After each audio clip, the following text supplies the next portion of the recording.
সেদিন তার কাছ থেকে তারা তোমাকে এও জিজ্ঞেস করে তারা নেক কাজে কি কি খরচ করবে। তুমি তাদের বলো, দৈনন্দিন প্রয়োজন পূরণের পর যা অতিরিক্ত তাই। আল্লাহ তাআলা এভাবে তোমাদের জন্য তাঁর আয়াতসমূহ খুলে খুলে বলে দেন, যাতে করে তোমরা এ নিয়ে চিন্তা ভাবনা করতে পারো। এ নির্দেশ তোমাদের ইহকাল ও পরকালের কল্যাণের জন্যই। তোমাকে তারা এতিমদের ব্যাপারে জিজ্ঞেস করবে। তুমি বলো, তাদের জন্য গৃহীত সব পন্থাই উত্তম, যদি তোমরা তোমাদের ধন সম্পদ তাদের সাথে মিশিয়ে ফেলো, তাতে কোনো দোষ নেই, কারণ তারা তো তোমাদেরই ভাই। আর আল্লাহ তাআলা এটা ভালো করেই জানেন কে ন্যায়ানুগ পন্থায় আছে আর কে ফাসাদি স্বভাবের লোক। আল্লাহ তাআলা চাইলে এ ব্যাপারে আরো অধিক কড়াকড়ি আরোপ করতে পারতেন। নিঃসন্দেহে আল্লাহ তাআলা ক্ষমতাবান এবং কুশলীও। তোমরা কখনো কোনো মুশরিক নারী বিয়ে করো না, যতক্ষণ না তারা ঈমান আনে। মনে রেখো, একজন মুসলমান দাসীও একজন ঐতিহ্যবাহী মুশরিক নারীর চাইতে উত্তম, যদিও এ মুশরিক নারীটি তোমাদের বেশি ভালো লাগে। হে মুসলিম মহিলারা, তোমরা কখনো কোনো মুশরিক পুরুষদের বিয়ে করো না, যতক্ষণ না তারা আল্লাহর উপর ঈমান আনে। কেননা একজন ঈমানদার দাসও একজন উঁচু খানদানের মুশরিক ব্যক্তির চাইতে ভালো, যদিও এ মুশরিক ব্যক্তিটি তোমাদের ভালো লাগে। আসলে এরা তোমাদের জাহান্নামের আগুনের দিকেই ডেকে নেবে। আর আল্লাহ তাআলা হামেশাই তার মোমেন বান্দাদের তার আদেশ বলে জান্নাত ও ক্ষমার দিকে আহ্বান জানান, এবং এজন্য তিনি তার আয়াতসমূহ মানুষদের কাছে স্পষ্ট করে বর্ণনা করেন, যাতে করে তারা উপদেশ গ্রহণ করতে পারে। হে নবী, তারা তোমার কাছ থেকে মহিলাদের মাসিক ঋতুকাল ও এ সময়ে তাদের সাথে দৈহিক মিলন সম্পর্কে জানতে চাইবে। তুমি তাদের বলো, আসলে মহিলাদের এ সময়টা হচ্ছে একটি অপবিত্র ও কষ্টকর অবস্থা, কাজেই ঋতুস্রাবকালে তাদের সঙ্গ বর্জন করবে এবং তোমরা দৈহিক মিলনের জন্য তাদের কাছে যেও না, যতক্ষণ না তারা পুনরায় পবিত্র হয়। অতঃপর তারা যখন পুরো পাক সাফ হয়ে যায়, তখন তোমরা তাদের কাছে যাও। দৈহিক মিলনের যে পদ্ধতি আল্লাহ তাআলা শিখিয়ে দিয়েছেন সেভাবে যাবে। আল্লাহ তাআলা অবশ্যই সেসব লোকদের ভালোবাসেন যারা আল্লাহর দিকেই ফিরে আসে এবং যারা পাক পবিত্রতা অবলম্বন করে। তোমাদের স্ত্রীরা হচ্ছে তোমাদের জন্য সন্তান উৎপাদনের ফসল ক্ষেত্র। তোমরা তোমাদের এই ফসল ক্ষেত্রে যেভাবে ইচ্ছা সেভাবেই গমন করো। তোমরা সময় থাকতে নিজেদের জন্য কিছু অগ্রিম নেক আমল পাঠিয়ে দাও। তোমরা আল্লাহকে ভয় করো। জেনে রেখো, একদিন তোমাদের সবাইকে তাঁর সামনাসামনি হতে হবে। মোমেনদের তুমি পুরস্কারের সুসংবাদ দান করো। তোমরা তোমাদের এমন শপথের জন্য আল্লাহর নামকে কখনো ঢাল হিসাবে ব্যবহার করবে না, যার মাধ্যমে ভালো কাজ করা, আল্লাহ তাআলাকে ভয় করা এবং মানুষদের মাঝে শান্তি শৃঙ্খলা প্রতিষ্ঠা করার কাজ থেকে তোমরা দূরে থাকবে। কারণ আল্লাহ তাআলা তোমাদের সবকিছুই শোনেন এবং সব কথাই তিনি জানেন। আল্লাহ তাআলা তোমাদের নিরর্থক শপথের জন্য কখনো পাকড়াও করবেন না, তবে তিনি অবশ্যই সেসব শপথের ব্যাপারে তোমাদের জিজ্ঞাসাবাদ করবেন, যা তোমরা আন্তরিকভাবে সম্পন্ন করো। বস্তুত আল্লাহ তাআলা বড় ক্ষমাশীল ও ধৈর্যশীল। যেসব লোক নিজ স্ত্রীদের কাছে যাবে না বলে কসম করেছে, তাদের এ ব্যাপারে মনস্থির করার জন্য 4 মাসের অবকাশ রয়েছে। এ সময়ের ভেতর যদি তারা তাদের কসম থেকে ফিরে আসে, তাহলে জেনে রেখো আল্লাহ তাআলা ক্ষমাশীল ও দয়াবান। আর তারা যদি এ সময়ের ভেতর তালাক দেওয়ার সিদ্ধান্ত করে, তাহলে তারা যেন জেনে রাখে আল্লাহ তাআলা সব শোনেন, জানেন। তালাকপ্রাপ্তা মহিলারা যেন 3টি মাসিক ঋতু অথবা ঋতু থেকে পবিত্র থাকার 3টি মুদ্দত পর্যন্ত নিজেদের পুনরায় বিয়ের বন্ধন থেকে দূরে রাখে। তাদের গর্ভে আল্লাহ তাআলা যা কিছু সৃষ্টি করেছেন তা গোপন করা কোনো অবস্থায় তাদের পক্ষে ন্যায়সঙ্গত হবে না, যদি তারা আল্লাহর উপর এবং পরকালের উপর ঈমান আনে।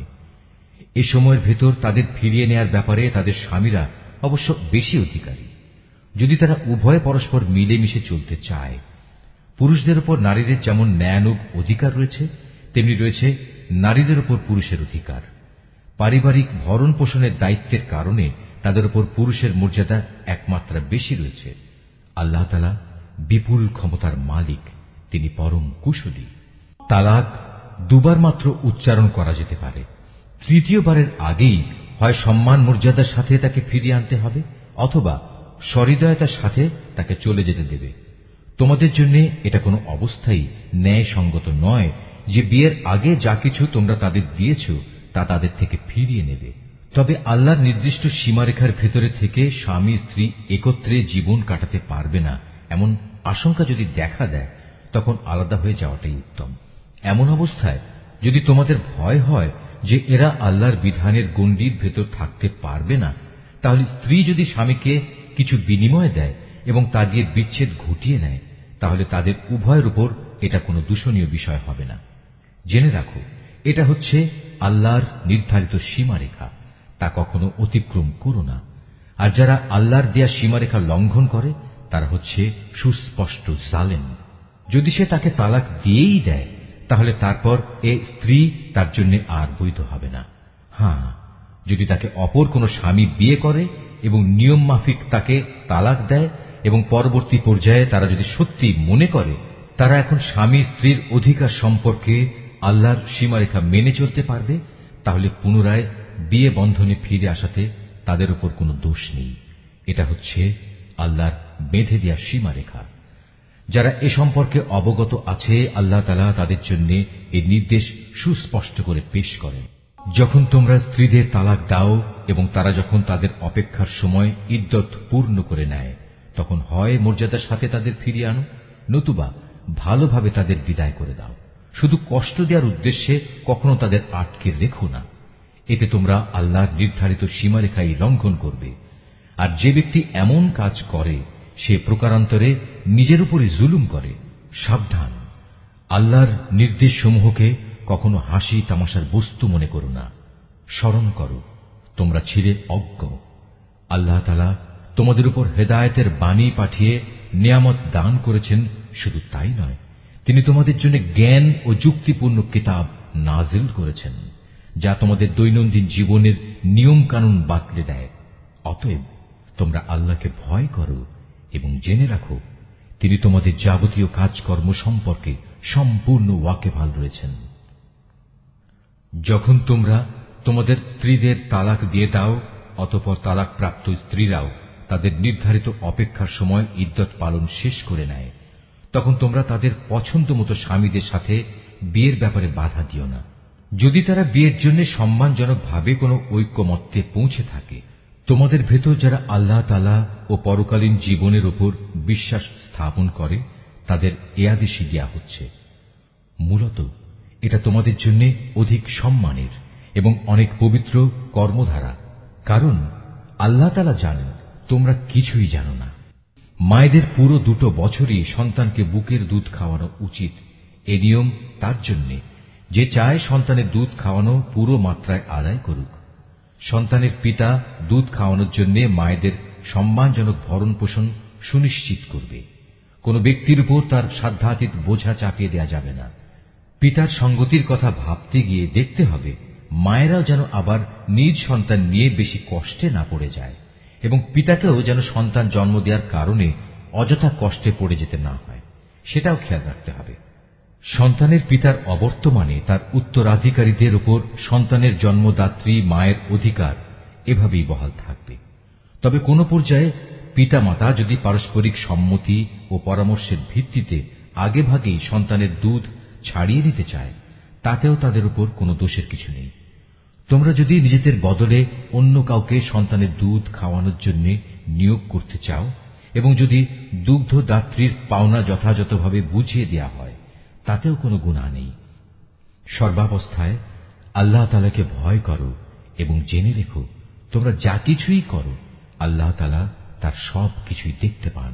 তোমাদের মধ্যে যারা মৃত্যু মুখে পতিত হয় এবং তারা যদি তাদের স্ত্রীদের জীবিত রেখে যায়, সে অবস্থায় স্ত্রীরা যদি বিয়ে করতে চায়, তাহলে তারা তাদের নিজেদের 4 মাস 10 দিন পর্যন্ত সময় বিয়ে থেকে বিরত থাকবে। অপেক্ষার এ সময়টুকু যখন তারা পূরণ করে নেবে, তখন নিজেদের বিয়ের ব্যাপারে তারা ন্যায়ানুগ পন্থায় যা ইচ্ছা তাই করতে পারবে, এবং এ বিষয়টিতে তাদের উপর কোনো গুনাহ নেই। মূলত তোমরা যে যাই করো না কেন, আল্লাহ তাআলা সব কাজেরই খবর রাখেন।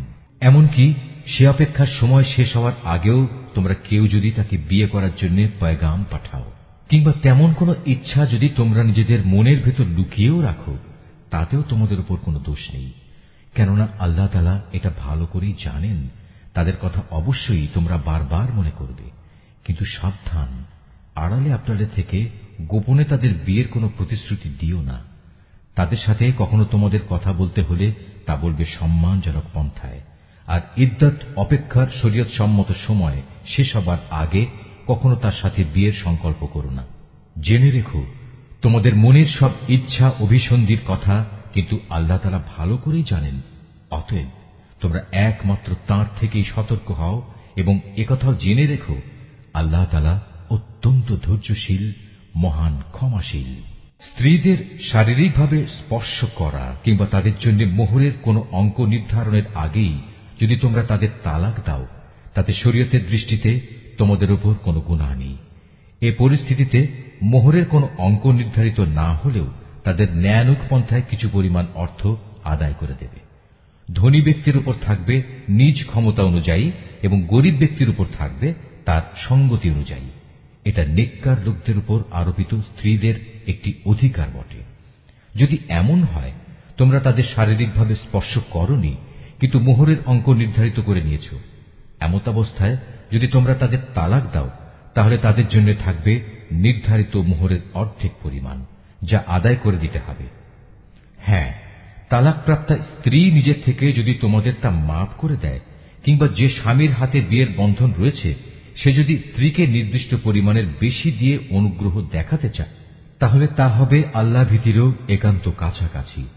কখনো একে অপরের প্রতি দয়া ও সহৃদয়তা দেখাতে ভুলো না, কারণ তোমরা কে কি কাজ করো তার সবকিছুই আল্লাহ তাআলা পর্যবেক্ষণ করছেন। তোমরা নামাজ সমূহের উপর গভীরভাবে যত্নবান হও, বিশেষ করে মধ্যবর্তী নামাজ, এবং আল্লাহর জন্য বিনীতভাবে দাঁড়িয়ে থাকো। অতঃপর যদি তোমরা ভীতিপ্রদ কোনো অবস্থার সম্মুখীন হও, তখন প্রয়োজনে তোমরা নামাজ পড়বে পায়ের উপর দাঁড়িয়ে কিংবা সওয়ারির উপর থাকা অবস্থায়। তারপর তোমরা যখন নিরাপদ হয়ে যাবে তখন আল্লাহ তাআলাকে স্মরণ করো, যেভাবে আল্লাহ তাআলা তাকে স্মরণ করার নিয়ম শিখিয়েছেন, যার কিছুই তোমরা ইতিপূর্বে জানতে না। তোমাদের মধ্যে থেকে যদি কেউ মৃত্যুমুখে পতিত হয় এবং সে বিধবা স্ত্রীদের রেখে যায়, তার উত্তরসূরিদের জন্য তার ওসিয়ত থাকবে যেন তারা 1 বছর পর্যন্ত তাদের স্ত্রীদের ব্যয়ভার বহন করে। কোনো অবস্থায় যেন তার ভিটে মাটি থেকে তাকে বের করে দেয়া না হয়। এই সময় পূরণ হবার আগে যদি তারা নিজেরাই বের হয়ে যায় এবং তারা নিজেদের ব্যাপারে কোনো ভিন্ন সিদ্ধান্ত করে কোনো সম্মানজনক ব্যবস্থা করে নেয়, তাহলে এজন্যে তোমাদের উপর কোনো দোষ পড়বে না। আল্লাহ তাআলা সবার উপর শক্তিশালী, তিনি বিজ্ঞ কুশলীও।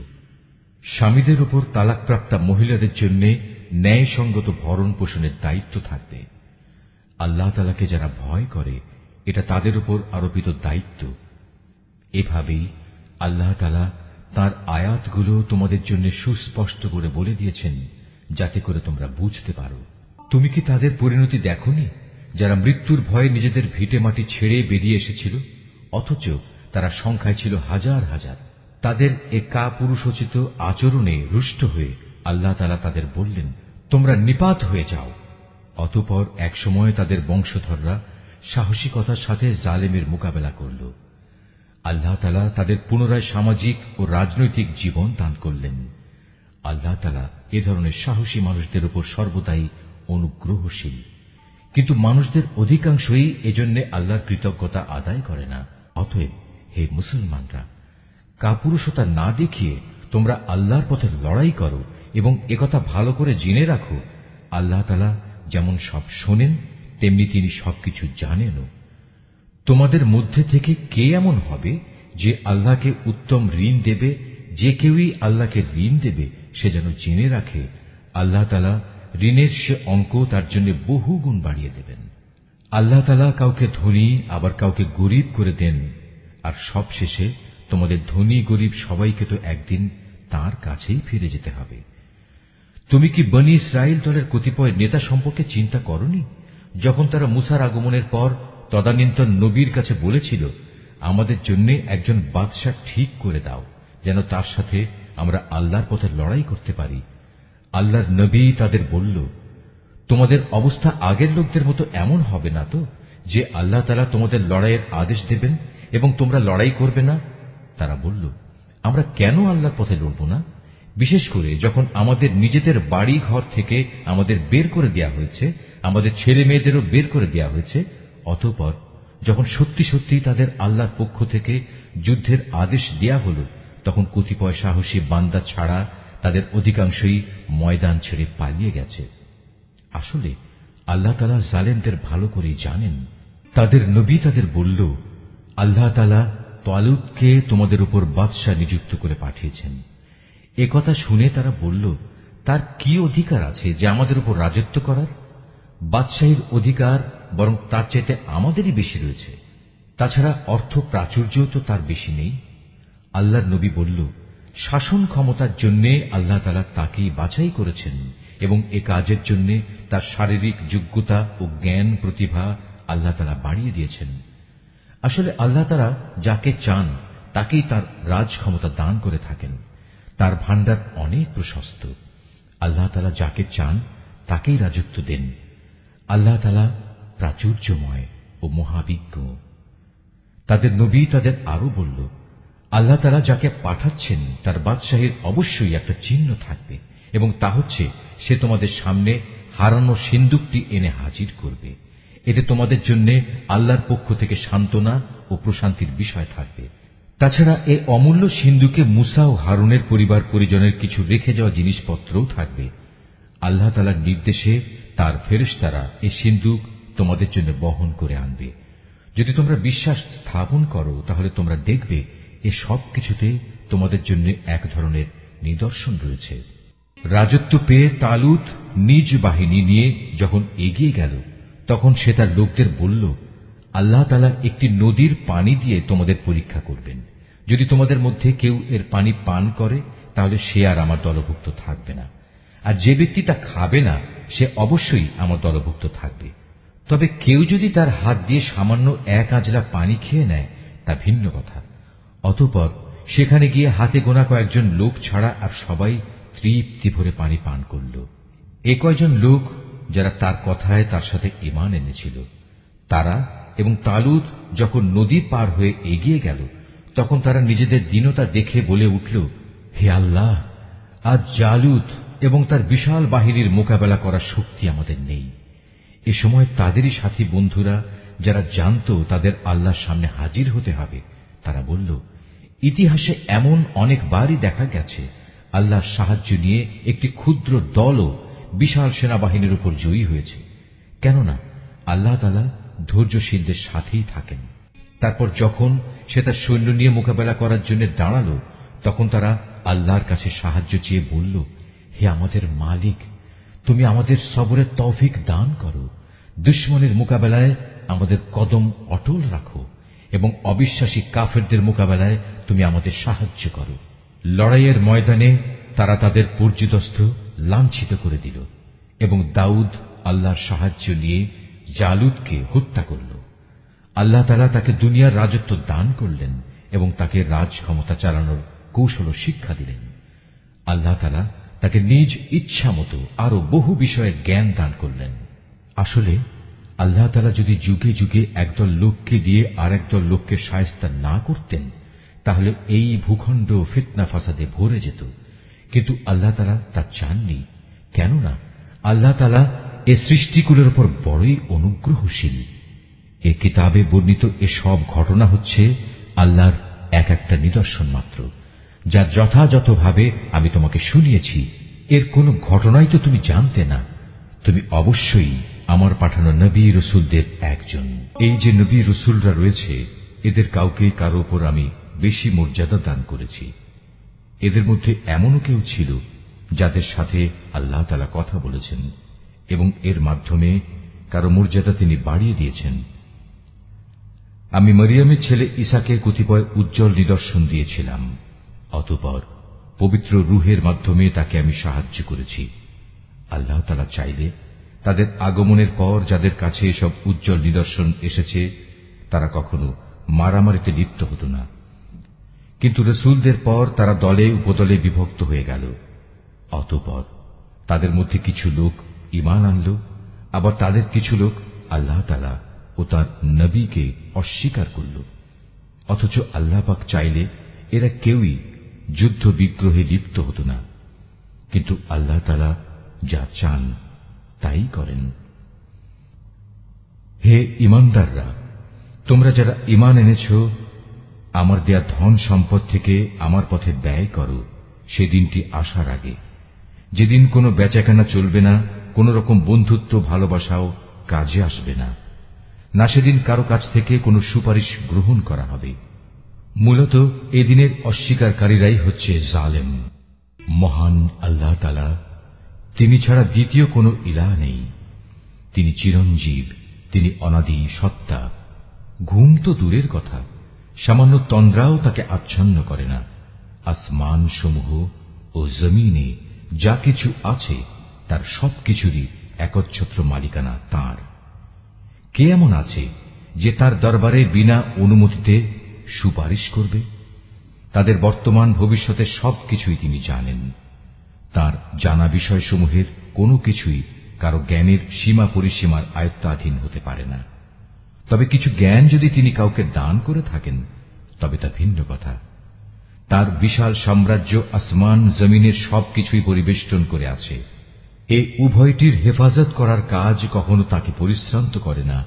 তিনি পরাক্রমশালী ও অসীম মর্যাদাবান।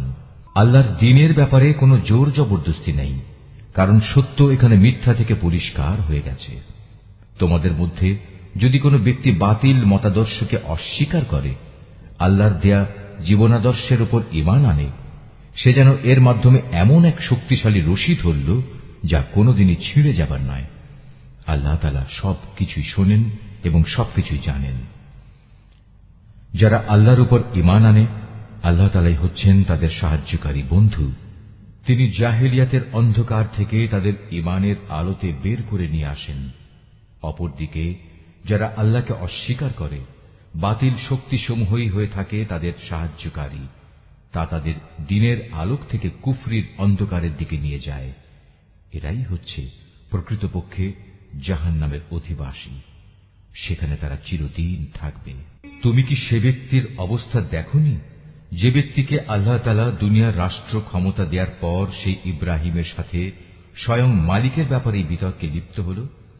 বিতর্কের এক পর্যায়ে ইব্রাহিম বলল, আমার মালিক তিনি, যিনি সৃষ্টিকুলকে জীবন দান করেন, মৃত্যু দান করেন। সে বলল, জীবন মৃত্যু তো আমিও দিয়ে থাকি। ইব্রাহিম বলল, আমার আল্লাহ তাআলা পূর্ব দিক থেকে প্রতিদিন সূর্যের উদয় ঘটান। একবার তুমি তা পশ্চিম দিক থেকে বের করে দেখাও তো। এতে সত্য অস্বীকারী ব্যক্তিটি হতভম্ব হয়ে গেল। আসলে আল্লাহ তাআলা জালেম জাতিকে কখনো পথের দিশা দেন না। অথবা ঘটনাটি কি সেই ব্যক্তির মতো যে একটি বস্তির পাশ দিয়ে যাওয়ার সময় যখন দেখল তা বিধ্বস্ত হয়ে আপন অস্তিত্বের উপর মুখ থুবড়ে পড়ে আছে, তখন সে ব্যক্তি বলল, এ মৃত জনপদকে কিভাবে আল্লাহ তাআলা আবার পুনরুজ্জীবন দান করবেন? এক পর্যায়ে আল্লাহ তাআলা সত্যি সত্যি তাকে মৃত্যু দান করলেন এবং এভাবেই তাকে 100 বছর ধরে মৃত ফেলে রাখলেন। অতঃপর তাকে পুনরায় জীবিত করলেন। এবার জিজ্ঞেস করলেন, বলতে পারো তুমি কতকাল মৃত অবস্থায় কাটিয়েছ? সে বলল, আমি একদিন কিংবা একদিনের কিছু অংশ মৃত অবস্থায় কাটিয়েছি। আল্লাহ তাআলা বললেন, বরং এমনি অবস্থায় তুমি 100 বছর কাটিয়ে দিয়েছ। তাকিয়ে দেখো তোমার নিজস্ব খাবার ও পানীয়ের দিকে, দেখবে তা বিন্দুমাত্র পচেনি। তোমার গাধাটির দিকেও দেখো, তাও একই অবস্থায় আছে। আমি এসব এজন্যই দেখালাম যেন আমি তোমাকে মানুষদের জন্য পরকালীন জীবনের একটি জীবন্ত প্রমাণ হিসেবে উপস্থাপন করতে পারি। এই মৃত জীবের হাড় পাঁজরগুলোর দিকে তাকিয়ে দেখো, তুমি নিজেই দেখতে পাবে আমি কিভাবে তা একটার সাথে আরেকটা জোড়া লাগিয়ে নতুন জীবন দিয়েছি। অতঃপর কিভাবে তাকে আমি গোশতের পোশাক পরিয়ে দিয়েছি। অতএব এভাবে আল্লাহর দেখানো এ বিষয়টি যখন তার কাছে পরিষ্কার হয়ে গেল, তখন সে বলে উঠল, আমি এটা জানি, অবশ্যই আল্লাহ তাআলা সব কিছুর উপর ক্ষমতাবান। আরো স্মরণ করো যখন ইব্রাহিম বলল, হে মালিক, মৃতকে তুমি কিভাবে পুনরায় জীবিত করো? তা আমাকে একটু দেখিয়ে দাও। আল্লাহ তাআলা বললেন, কেন, না দেখে কি তুমি বিশ্বাস করো না? ইব্রাহিম বলল, হ্যাঁ প্রভু, আমি বিশ্বাস করি, কিন্তু এর দ্বারা আমার মন একটু সান্ত্বনা পাবে, এই যা। আল্লাহ তাআলা বললেন, তুমি বরং এক কাজ করো, 4টি পাখি ধরে আনো, অতঃপর আস্তে আস্তে এই পাখিগুলোকে তোমার কাছে পোষ মানিয়ে নাও, যাতে ওদের নাম তোমার কাছে পরিচিত হয়ে যায়। তারপর তাদের শরীর কেটে কয়েক টুকরায় ভাগ করো, তাদের কাটা এক একটি টুকরো এক একটি পাহাড়ের উপর রেখে এসো, অতঃপর ওদের সবার নাম ধরে তুমি ডাকো। দেখবে জীবন্ত পাখিতে পরিণত হয়ে ওরা তোমার কাছে দৌড়ে আসবে। তুমি জেনে রাখো, আল্লাহ তাআলা মহা শক্তিশালী, বিজ্ঞ, কুশলী। যারা নিজেদের ধন সম্পদ আল্লাহ তাআলার পথে খরচ করে, তাদের উদাহরণ হচ্ছে একটি বীজের মতো, যে বীজটি বপন করার পর তা থেকে একে একে 7টি শীষ বেরুল, আবার এর প্রতিটি শীষে রয়েছে 100 শস্য দানা। আসলে আল্লাহ তাআলা যাকে চান তাকে বহু গুণ বৃদ্ধি করে দেন। আল্লাহ তাআলা অনেক প্রশস্ত, অনেক বিজ্ঞ। যারা আল্লাহ তাআলার পথে নিজেদের ধন সম্পদ ব্যয় করে এবং ব্যয় করে তা প্রচার করে বেড়ায় না, খোঁটা দেয় না এবং কষ্টও দেয় না, এজন্য তাদের মালিকদের কাছে তাদের জন্য পুরস্কার সংরক্ষিত রয়েছে। শেষ বিচারের দিন এদের কোনো ভয় নেই, তাদের সেদিন দুশ্চিন্তাগ্রস্ত হতে হবে না।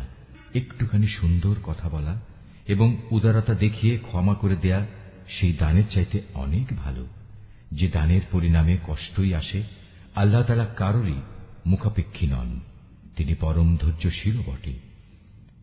হে ঈমানদার বান্দারা, তোমরা উপকারের খোঁটা দিয়ে এবং অনুগৃহীত ব্যক্তিকে কষ্ট দিয়ে তোমাদের দান সদকা বরবাদ করে দিও না, ঠিক সেই হতভাগ্য ব্যক্তির মতো যে শুধু লোক দেখানোর উদ্দেশ্যেই দান করে, সে আল্লাহ তাআলা ও পরকালের উপর বিশ্বাস করে না। তার দানের উদাহরণ হচ্ছে যেন একটি মসৃণ শিলাখণ্ডের উপর কিছু মাটির আবরণ পড়ল, সেখানে মুষলধারে বৃষ্টিপাত হল, অতঃপর তা পাথরটিকে শক্ত করে রেখে গেল। দান খয়রাত করে তারা যা কিছু অর্জন করল, তা দিয়ে তারা কিছুই করতে পারল না। আর যারা আল্লাহকে বিশ্বাস করে না, আল্লাহ তাআলা তাদের কখনো সঠিক পথ দেখান না। অপরদিকে যারা আল্লাহ তাআলার সন্তুষ্টির জন্য এবং নিজেদের মানসিক অবস্থা আল্লাহর পথে সুদৃঢ় রাখার জন্য নিজেদের ধন সম্পদ ব্যয় করে, তাদের উদাহরণ হচ্ছে যেন তা কোনো উঁচু পাহাড়ের উপত্যকায় একটি সুসজ্জিত ফসলের বাগান। যদি সেখানে প্রবল বৃষ্টিপাত হয়, তাহলে ফসলের পরিমাণ দ্বিগুণ হয়, আর প্রবল বৃষ্টিপাত না হলেও বৃষ্টির শিশির বিন্দুগুলোই ফসলের জন্য যথেষ্ট হয়। আল্লাহ তাআলা ভালো করে পর্যবেক্ষণ করেন তোমরা কে কি কাজ করো। তোমাদের কেউ কি চাইবে যে তার কাছে ফলে ফুলে সুশোভিত একটি বাগান থাকুক, যাতে খেজুর ও আঙুর সহ বিভিন্ন ধরনের ফলমূল থাকবে, তার তলদেশ দিয়ে আবার প্রবহমান থাকবে কতিপয় ঝর্ণাধারা, আর এর ফল ভোগ করার আগেই বাগানের মালিক বয়সের ভারে নুয়ে পড়বে এবং তার কিছু দুর্বল সন্তান থাকবে? এই অবস্থায় হঠাৎ করে এক আগুনে বাতাস এসে তার সব স্বপ্ন জ্বালিয়ে দিয়ে যাবে। এভাবেই আল্লাহ তাআলা তার নিদর্শনগুলো তোমাদের কাছে সুস্পষ্টভাবে বর্ণনা করেন, যাতে তোমরা আল্লাহ তাআলার এসব কথার উপর চিন্তা গবেষণা করতে পারো। হে ঈমানদার লোকেরা, তোমরা নিজেরা যা অর্জন করেছ সে পবিত্র সম্পদ এবং যা আমি জমিনের ভেতর থেকে তোমাদের জন্য বের করে এনেছি, তার থেকে একটি উৎকৃষ্ট অংশ আল্লাহর পথে ব্যয় করো। আল্লাহর জন্য এমন নিকৃষ্টতম জিনিসগুলো বেছে রেখে তার থেকে ব্যয় করো না, যা অন্যরা তোমাদের দিলে তোমরা তা গ্রহণ করবে না। অবশ্য যা কিছু তোমরা অনিচ্ছাকৃতভাবে গ্রহণ করো তা আলাদা। তোমরা জেনে রেখো, আল্লাহ তাআলা তোমাদের দানের মুখাপেক্ষী নন, সব প্রশংসার মালিক তো তিনিই। শয়তান সব সময় তোমাদের অভাব অনটনের ভয় দেখাবে এবং সে নানাবিধ অশ্লীল কর্মকাণ্ডের আদেশ দেবে। আর আল্লাহ তাআলা তোমাদের তার কাছ থেকে অসীম বরকত ও ক্ষমার প্রতিশ্রুতি দিচ্ছেন এবং সেদিকেই তিনি তোমাদের ডাকছেন। আল্লাহ তাআলা প্রাচুর্যময় ও সম্যক অবগত। আল্লাহ তাআলা যাকে চান তাকে একান্তভাবে তার পক্ষ থেকে বিশেষ জ্ঞান দান করেন, আর যে ব্যক্তিকে আল্লাহ তাআলার সেই বিশেষ জ্ঞান দেওয়া হল সে যেন মনে করে তাকে প্রচুর কল্যাণ দান করা হয়েছে। আর প্রজ্ঞা সম্পন্ন ব্যক্তি ছাড়া আল্লাহর এসব কথা থেকে অন্য কেউ কোন শিক্ষায় গ্রহণ করতে পারে না। তোমরা যা কিছু খরচ করো আর যা কিছু খরচ করার জন্য মানত করো, আল্লাহ তাআলা অবশ্যই তা ভালো করেই জানেন। জালেমদের আসলেই কোনো সাহায্যকারী নেই। আল্লাহ তাআলা সন্তুষ্টির জন্য তোমরা যা কিছু দান করো তা যদি প্রকাশ্যভাবে মানুষদের সামনে করো তা ভালো কথা, তাতে কোনো দোষ নেই। তবে যদি তোমরা তা মানুষদের কাছে গোপন রাখো এবং চুপে চুপে অসহায়দের দিয়ে দাও, তা হবে তোমাদের জন্য উত্তম। এ দানের কারণে আল্লাহ তাআলা তোমাদের বহুবিধ গুনাহ খাতা মুছে দেবেন। আর তোমরা যাই করো না কেন, আল্লাহ তাআলা সবকিছু সম্পর্কে ওয়াকিবহাল রয়েছেন। যারা তোমার কথা শোনে না, তাদের হেদায়েতের দায়িত্ব তোমার উপর নয়, তবে আল্লাহ তাআলা যাকে চান তাকেই সঠিক পথ দেখান। তোমরা যা দান সদকা করো এটা তোমাদের জন্য কল্যাণকর, কারণ তোমরা তো এজন্যই খরচ করো যেন আল্লাহর সন্তুষ্টি অর্জন করতে পারো। তোমরা আজ যা কিছু দান করবে, আগামীকাল তার পুরোপুরি পুরস্কার তোমাদের আদায় করে দেয়া হবে। সেদিন তোমাদের উপর কোন রকম জুলুম করা হবে না। দান সদকা তো তোমাদের মাঝে এমন কিছু গরিব মানুষের জন্য যারা আল্লাহর পথে এমনভাবে ব্যাপৃত, যারা নিজেদের জন্য জমিনের বুকে চেষ্টা সাধনা করতে পারে না, আত্মসম্মান বোধের কারণে কিছু চায় না বলে অজ্ঞ মূর্খ লোকেরা এদের মনে করে এরা বুঝি সচ্ছল। কিন্তু তুমি এদের বাহ্যিক চেহারা দেখেই এদের সঠিক অবস্থা বুঝে নিতে পারো। এরা মানুষদের কাছ থেকে কাকুতি মিনতি করে ভিক্ষা করতে পারে না।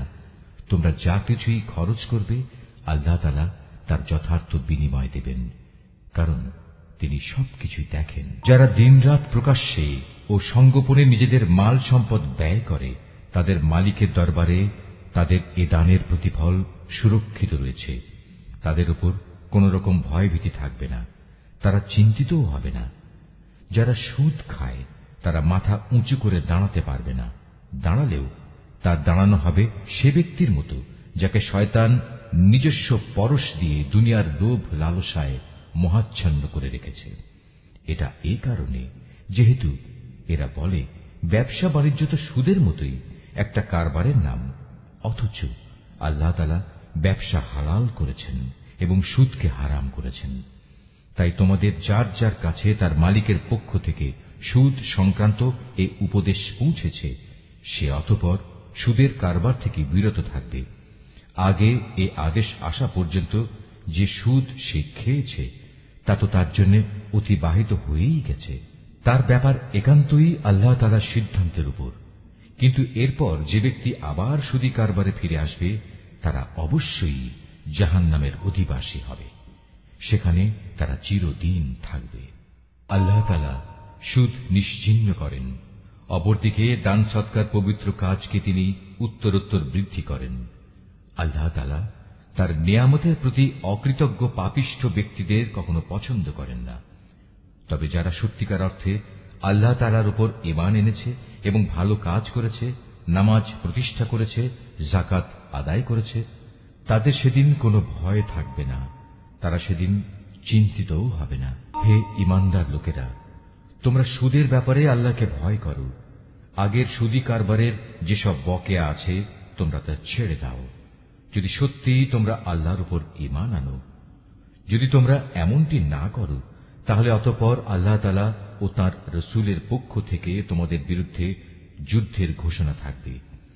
আর যদি এখনো তোমরা আল্লাহর দিকে ফিরে আসো, তাহলে তোমরা তোমাদের মূলধন ফিরে পাবার অধিকারী হবে। সুদী কারবার দ্বারা অন্যের উপর জুলুম করো না, তোমাদের উপরও অতঃপর সুদের জুলুম করা হবে না। সে ঋণ গ্রহীতা ব্যক্তি কখনো যদি অভাবগ্রস্ত হয়ে পড়ে, তাহলে তার উপর চাপ দিও না, বরং তার সচ্ছলতা ফিরে আসা পর্যন্ত তাকে অবকাশ দাও। আর যদি তা মাফ করে দাও, তাহলে তা হবে তোমাদের জন্য অতি উত্তম কাজ। যদি তোমরা ভালোভাবে জানো, তাহলে তাই করো। সেদিনটিকে ভয় করো যেদিন তোমাদের সবাইকে আল্লাহর দিকে ফিরিয়ে নেওয়া হবে। সেদিন প্রত্যেক মানব সন্তানকে জীবনভর কামাই করা পাপ পুণ্যের পুরোপুরি ফলাফল দিয়ে দেয়া হবে। কার উপর সেদিন কোন ধরনের জুলুম করা হবে না। হে ঈমানদার বান্দারা, তোমরা যখন পরস্পরের সাথে নির্দিষ্ট একটি সময়ের জন্য ঋণের চুক্তি করো তখন তা লিখে রাখো। তোমাদের মধ্যকার যে কোনো একজন লেখক সুবিচারের ভিত্তিতে এ চুক্তিনামা লিখে দেবে। যাকে আল্লাহ তাআলা লেখা শিখিয়েছেন সে যেন কখনো লিখতে অস্বীকৃতি না জানায়। লেখার সময় ঋণ গ্রহীতা লেখককে বলে দেবে কি কি শর্ত সেখানে লিখতে হবে। এ পর্যায়ে লেখককে অবশ্যই তার মালিক আল্লাহ তাআলাকে ভয় করা উচিত। চুক্তিনামা লেখার সময় লক্ষ্য রাখতে হবে তার কিছু যেন বাদ না পড়ে। যদি সে ঋণ গ্রহীতা অজ্ঞ, মূর্খ এবং সব দিক থেকে দুর্বল হয়, অথবা চুক্তিনামার কথাবার্তা বলে দেওয়ার ক্ষমতাই তার না থাকে, তাহলে তার পক্ষ থেকে তার কোনো অভিভাবক ন্যায়ানুগ পন্থায় বলে দেবে কি কি কথা লিখতে হবে। তদুপরি তোমাদের মধ্যে থেকে দুইজন পুরুষকে এ চুক্তিপত্রে সাক্ষী বানিয়ে নিও। যদি দুইজন পুরুষ একত্রে পাওয়া না যায় তাহলে একজন পুরুষ এবং দুজন মহিলা সাক্ষী হবে, যাতে করে তাদের একজন ভুলে গেলে দ্বিতীয়জন তাকে স্মরণ করিয়ে দিতে পারে। এমন সব লোকদের মধ্যে থেকে সাক্ষী নিতে হবে যাদের উভয় পক্ষ পছন্দ করবে। সাক্ষীদের যখন সাক্ষী প্রদানের জন্য ডাকা হবে তখন তারা তা অস্বীকার করবে না। লেনদেনের সময় পরিমাণ ছোট হোক কিংবা বড় হোক, দিনক্ষণ সহ তা লিখে রাখার ব্যাপারে অবহেলা করো না। এটা আল্লাহর কাছে ন্যায্যতর ও সাক্ষ্য দানের ক্ষেত্রে অধিক মজবুত ভিত্তির উপর প্রতিষ্ঠিত, এবং পরবর্তীকালে যাতে তোমরা সন্দিগ্ধ না হও তার সমাধানের জন্যও এটা নিকটতর পন্থা। যা কিছু তোমরা নগদ হাতে হাতে আদান প্রদান করো তা সব সময় না লিখলেও তোমাদের কোনো ক্ষতি নেই, তবে ব্যবসায়িক লেনদেনের সময় অবশ্যই সাক্ষী রাখবে। দলিলের লেখক ও চুক্তিনামার সাক্ষীদের কখনো তাদের মত বদলানোর জন্য কষ্ট দেয়া যাবে না। তারপরেও তোমরা যদি তাদের এ ধরনের যাতনা প্রদান করো তাহলে জেনে রেখো তা হবে তোমাদের জন্য একটি মারাত্মক গুনাহ। এ ব্যাপারে আল্লাহ তাআলা তোমাদের সব কিছুই শিখিয়ে দিচ্ছেন, কেননা আল্লাহ তাআলা সব কিছুই জানেন। যদি তোমরা কখনো সফরে থাকো এবং এ কারণে ঋণের চুক্তি লেখার মতো কোনো লেখক না পাও, তাহলে চুক্তি লেখার বদলে কোনো জিনিস বন্ধক রেখে দাও। যখন তোমাদের কোনো ব্যক্তি অপর ব্যক্তিকে কোনো বন্ধকি জিনিসের ব্যাপারে বিশ্বাস করে, এমতাবস্থায় যে ব্যক্তিকে বিশ্বাস করা হয়েছে তার উচিত সেই আমানত যথাযথ ফেরত দেয়া এবং আমানতের ব্যাপারে আল্লাহ তাআলাকে ভয় করা, যিনি তার মালিক। তোমরা কখনো সাক্ষ্য গোপন করো না। যে ব্যক্তি তা গোপন করে সে অবশ্যই অন্তরের দিক থেকে পাপিষ্ঠ সাব্যস্ত হয়। বস্তুত আল্লাহ তাআলা তোমাদের যাবতীয় কাজকর্মের ব্যাপারে সম্যক অবগত রয়েছেন। আসমান জমিনে যা কিছু আছে তা সবই আল্লাহ তাআলার জন্য। তোমরা তোমাদের মনের ভেতরে যা কিছু আছে তা যদি প্রকাশ করো কিংবা তা গোপন করো, আল্লাহ তাআলা একদিন তোমাদের কাছ থেকে এর পুরোপুরি হিসাব গ্রহণ করবেন। এরপর তিনি যাকে ইচ্ছা তাকে মাফ করে দেবেন, আবার যাকে ইচ্ছা তাকে তিনি শাস্তি দেবেন। আল্লাহ তাআলা সব কিছুর উপর ক্ষমতাবান। আল্লাহর রসুল সে বিষয়ের উপর ঈমান এনেছে যা তার উপর তার মালিকের পক্ষ থেকে নাযিল করা হয়েছে, আর যারা সে রসুলের উপর বিশ্বাস স্থাপন করেছে তারাও সে একই বিষয়ের উপর ঈমান এনেছে। এরা সবাই ঈমান এনেছে আল্লাহর উপর, তার ফেরেশতাদের উপর, তার কিতাব সমূহের উপর, তার রসুলদের উপর। তারা বলে, আমরা তার পাঠানো নবী রসুলদের কারো মাঝে কোন রকম পার্থক্য করি না। আর তারা বলে, আমরা তো আল্লাহর নির্দেশ শুনেছি এবং তা মেনেও নিয়েছি। হে আমাদের মালিক, আমরা তোমার ক্ষমা চাই এবং আমরা জানি আমাদের একদিন তোমার কাছেই ফিরে যেতে হবে। আল্লাহ তাআলা কখনো কাউকেই তার শক্তি সামর্থ্যের বাইরে কোনো কাজের দায়িত্ব চাপিয়ে দেন না। সে ব্যক্তির জন্য ততটুকু বিনিময় রয়েছে যতটুকু সে এ দুনিয়ায় সম্পন্ন করবে, আবার সে যতটুকু মন্দ দুনিয়ায় অর্জন করেছে তার উপর তার ততটুকু শাস্তি পতিত হবে। অতএব হে মোমেন ব্যক্তিরা, তোমরা এই বলে দোয়া করো, হে আমাদের মালিক, যদি আমরা কিছু ভুলে যাই, কোথাও যদি আমরা কোনো ভুল করে বসি, তার জন্য তুমি আমাদের পাকড়াও করো না। হে আমাদের মালিক, আমাদের পূর্ববর্তী জাতিদের উপর যে ধরনের বোঝা তুমি চাপিয়েছিলে তা আমাদের উপর চাপিও না। হে আমাদের মালিক, যে বোঝা বইবার সামর্থ্য আমাদের নেই তা তুমি আমাদের উপর চাপিয়ে দিও না।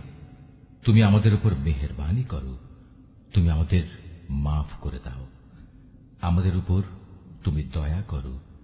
তুমি আমাদের একমাত্র আশ্রয়দাতা বন্ধু। অতএব কাফেরদের মোকাবেলায় তুমি আমাদের সাহায্য করো।